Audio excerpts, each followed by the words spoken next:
Hello. As I mentioned in the previous video, today was a quarterly game sale at a local game store, and we picked up this beautiful pile of games.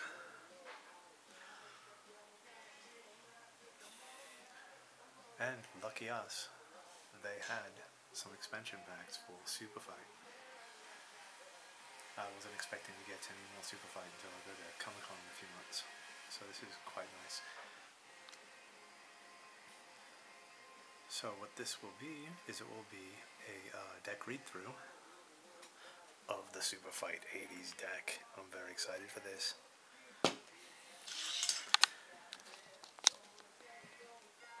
I haven't had the chance to look through these yet, so I'll be seeing these for the first time along with you, even though there's no shrink wrap on them. Tiny Epic Quest here. This was a used copy. It was already opened. Not Alone, still sealed. Element, still sealed. Also on the Spiel DRs, I believe, or some kind of seal of excellence from the Dice Tower. Yeah, right. And Quest for the Antidote from Upper Deck. Nice pile of games to play during the summer. So, let's take a look at the Superfight 80's deck.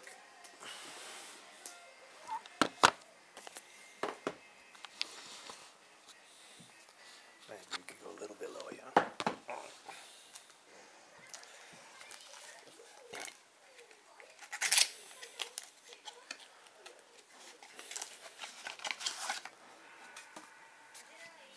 Oh, maybe I should read the back here.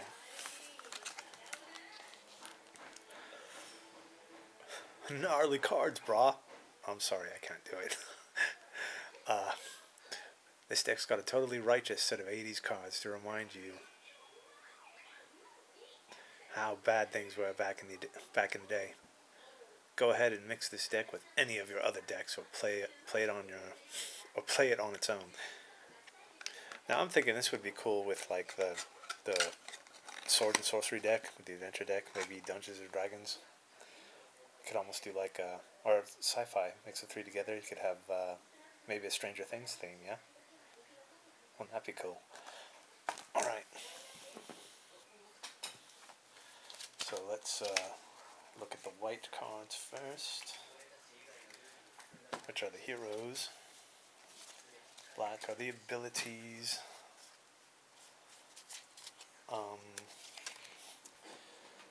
So I believe the blues are the arenas, yeah?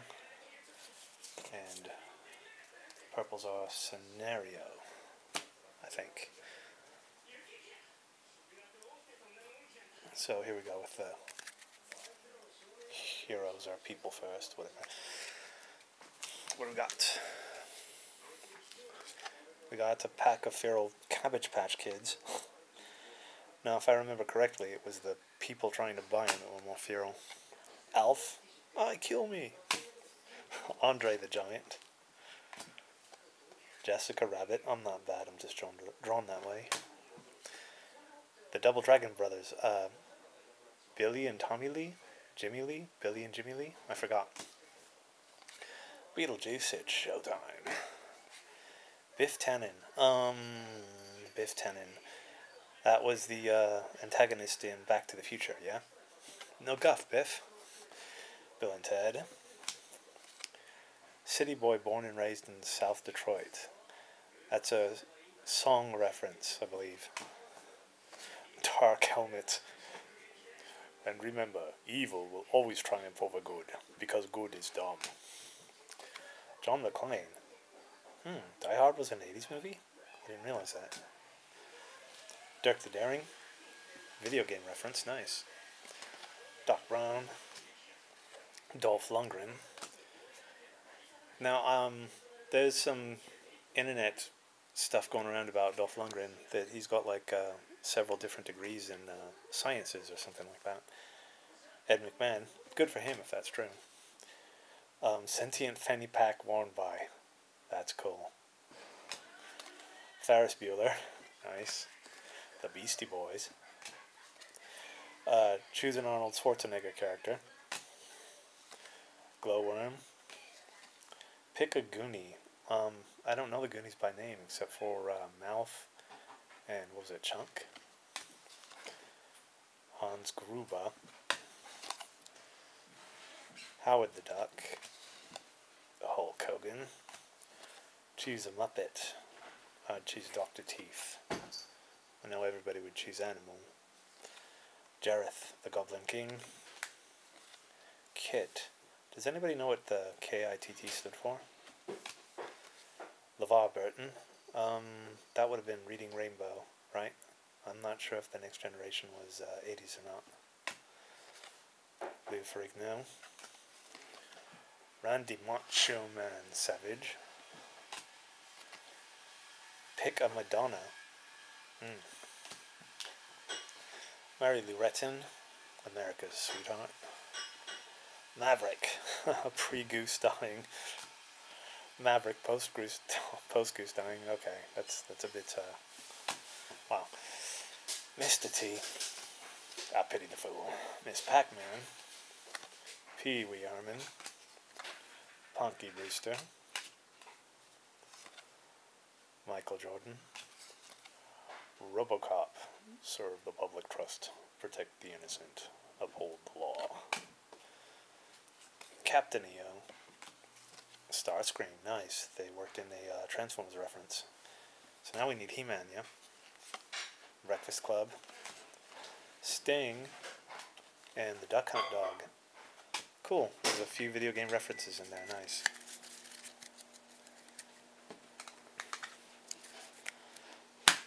Next up, we have the abilities deck.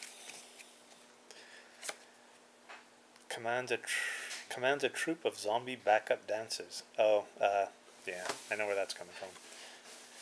Wearing acid wash jeans covered in actual acid. Armed with a giant razor sharp clearinghouse novelty check.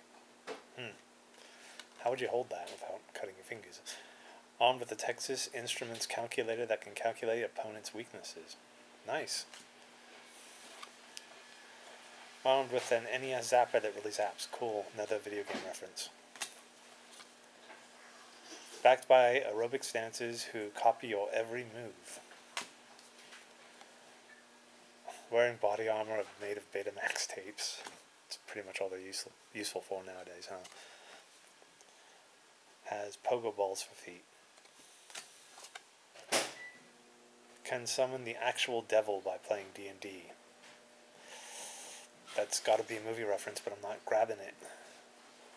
Because I know there was that one where they play the record backwards and they summon a demon or something. I'm not sure about this one, though. Maybe it's not a movie reference, but just from all the craze.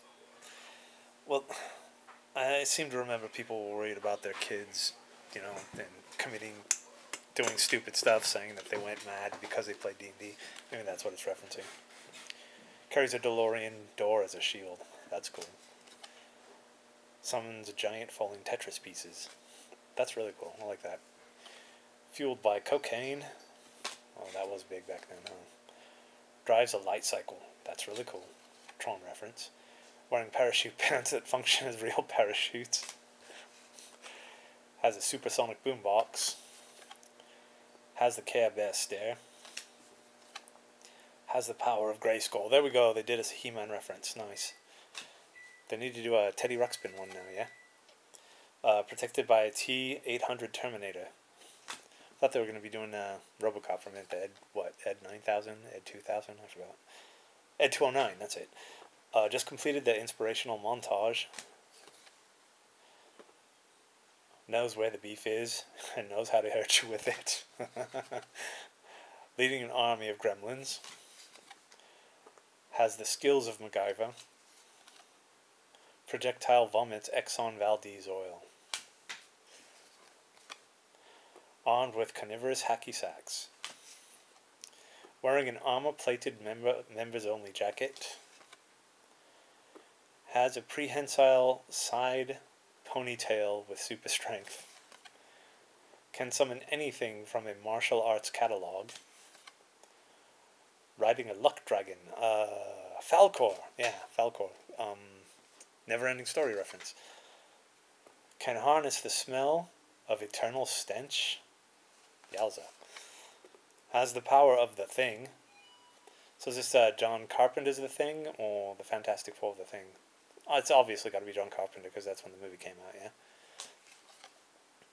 Trained by Master Splinter. Wearing a synth guitar that shoots lasers. Nice. Armed with a fire hose that shoots poison, new coke. To some, just the new coke was poison, yeah? Armed with Rubik's Cube grenades that explodes if they aren't solved. That's cool. That's really funny. I like that. Alright, so these are the arena cards. Inside, a real-life game of Pac-Man. That's cool. Castle Grayskull, another He-Man reference. Nice.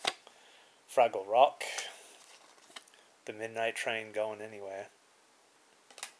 Another song reference to that same song.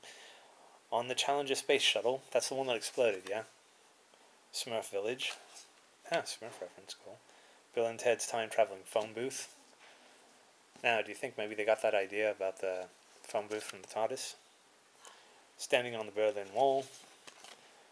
At a hair metal concert. Chernobyl right before the accident. Ooh, scary. These are the no, those were the scenarios. Those are the arenas. These are the scenarios. All fighters are wearing Reebok pumps. All fighters are driving time-traveling DeLoreans. All fighters are played by Jean-Claude Van Damme. All fighters are armed with fanny packs full of weapons. All fighters have been shrunk by the mad scientist's father. All fighters are being chased by life-size Pac-Man ghosts. This fight has a hair metal soundtrack that gets all the fighters super pumped. The fighters have a Muppet sidekick. All fighters are cyborg RoboCop versions of themselves. Cool. Fighters must spend their mornings with each other in detention. Nice John Hughes reference to Breakfast Club, yeah? Alright, this is just the counterfeit alert card here. Nothing special. Very good. I'm very happy with this. I look forward to playing it someday. So, this was a card read-through of the recently acquired Superfight 80's deck. Next up, separate video, we'll be doing a read-through of the Fortress mode for Superfight.